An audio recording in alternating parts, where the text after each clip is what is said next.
আসসালামু আলাইকুম, সবাই কেমন আছেন? দেখেন কুয়েতে ঈদ বোনাস কত দেয়।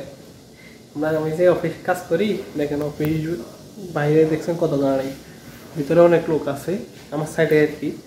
কত ঈদ বকশিস দিছে দেখামো আজকে, বাংলা 60-70 হাজার দিছে ঈদ বোনাস, না কত দিছে দেখামো আজকে। দেখেন কত দিছে। আলহামদুলিল্লাহ যেটা দিছে সব বড় বড় পুলিশ অফিসার, বড় বড় পুলিশ হলো বাংলা। এই কুয়েতে 10 টাকা এটা। আর হলো এগুলো হলো 1 টাকার নোট। 1 টাকার নোট এখানে এলো কয়টা, একটা, দুইটা, তিনটা, চারটা, 14 টাকা আর কি এখানে মোট 14 টাকা। আর দিচ্ছে, আরো দিছে এগুলো খরচ করে এলাইছি, কালকে দিছে, আজকে তো শেষ দিন, এগুলো খরচ করে এলাইছি। আমি বাড়িতে টাকা পাঠাবো তো তো মিলে 20-25 টাকা খাইছি।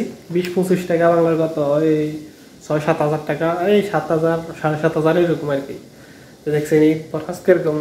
ঈদ বোনাস কি বকশিস মনে করেন যে এখানে অফিসে আমরা কাজ করি, চা খাওয়া বানাই, তো এখানে হেরা দিছে আর খুশি মনে যা দিছে এটাই হাদিয়া, হাদিয়া দিছে আর কি, যা দিছে আলহামদুলিল্লাহ ভালো। বাংলাদেশে কত, বাংলাদেশে তো মনে করেন যে ডিউটি হিসাবে আমরা তো কোম্পানির মধ্যে, ওই কোম্পানি কিছু দিব না, কোম্পানিকে দিব। কোম্পানি আর 5 দিন ছুটি পেয়েছি ঈদের, ওইটাই বেশি। আর ফিরবো গ্রামে তো, দেশে তো যাইতে পারবো না, শুয়ে শুয়ে ঘুমাবো শুধু। আল্লাহ, ওকে আসসালাম।